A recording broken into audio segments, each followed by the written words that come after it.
नमस्कार, मैं हूं अशोक वर्मा। आप देख रहे हैं टीवी 20 न्यूज।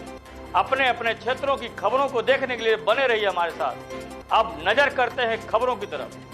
सकड़ी में आजमगढ़ गांव सरकार जन जागृति एवं अन्य जल संकल्प अभियान को लेकर सकड़ी तहसील क्षेत्र के सिवान बड़िया नई बस्ती में एक पूर्वदाम मामला आज ग्राम सभा में बैठक की गई, जिसमें सबसे पहले घंटा बजाकर लोगों का आह्वान किया गया और तिरंगा फहराकर राष्ट्रगान के बाद कार्यक्रम की शुरुआत की गई।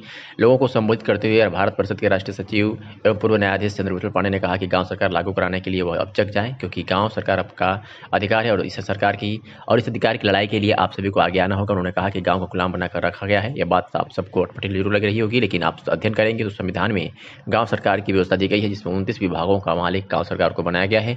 लेकिन वर्तमान में ग्राम प्रधान का राज्य सरकार के इशारे पर काम करता है, जबकि गांव की व्यवस्था गांव के हिसाब से चलनी चाहिए। मेरा नाम चंद्रभूषण पांडे है। मैं पूर्व न्यायाधीश हूँ। इसके साथ साथ मैं भारत परिषद एक गैर राजनीतिक संगठन है, उसका राष्ट्रीय अध्यक्ष हूँ। राष्ट्रीय पंचायती राज ग्राम प्रधान संगठन है, उसका अध्यक्ष हूँ। और हम लोग निकले हैं अन्न जल संकल्प अभियान में गांव पंचायतों को गांव सरकार के रूप में अधिकार जो संविधान ने दिया वो लागू कराने के लिए। क्या है गांव सरकार? गांव सरकार की व्यवस्था संविधान में दी गई। जैसे केंद्र की सरकार है, राज्य की सरकार है, उसी तरह से संविधान ने गांव पंचायतों को गांव सरकार के रूप में संचालित होने का अधिकार दिया है और ऐसी व्यवस्था बना दी है। गांव सरकार को चलाने के लिए फाइनेंस कमीशन ने एक वित्तीय व्यवस्था भी बना दी है, जिसमें कि उनको वित्त आयोग निरंतर पैसा देता रहेगा, तो इसलिए पैसे की दिक्कत नहीं है। उनका चुनाव समय से होगा, मतलब एक राज्य पंचायत वो चुनाव आयोग बना दिया ताकि हर 5 साल पर चुनाव हो। और संविधान के में 29 विभाग ग्राम पंचायतों को दिया गया है, जिसका संचालन वो खुद करें।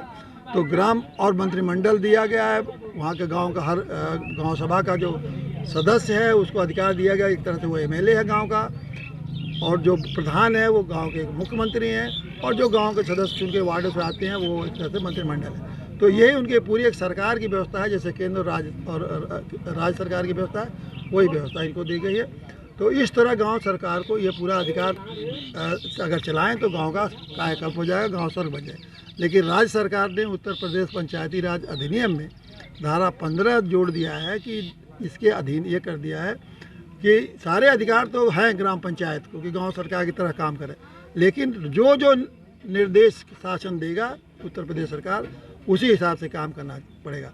तो इस तरह गांव सरकार न बन के ग्राम पंचायतें राज्य सरकार की विभाग बन चुकी हैं, और जैसे विभाग में जो जीओ जारी होता है उसी हिसाब से काम करते हैं। उसी को ख़त्म करने के लिए हम लोग चले हैं और अन्न जल संकल्प अभियान जगह जगह ले रहे हैं।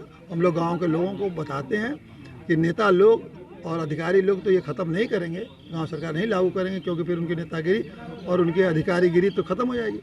तो इसलिए आपको आगे आना होगा और आपके पास जो वोट का अधिकार है उसका इस्तेमाल करना। तो हम लोग यही संकल्प दिलाते हैं कि मोदी जी आप गांव सरकार लागू करिए, और नहीं तो 2024 में लोकसभा चुनाव में हम लोग आपको वोट नहीं देंगे। अन्न जल हाथ में लेकर संकल्प लेते हैं।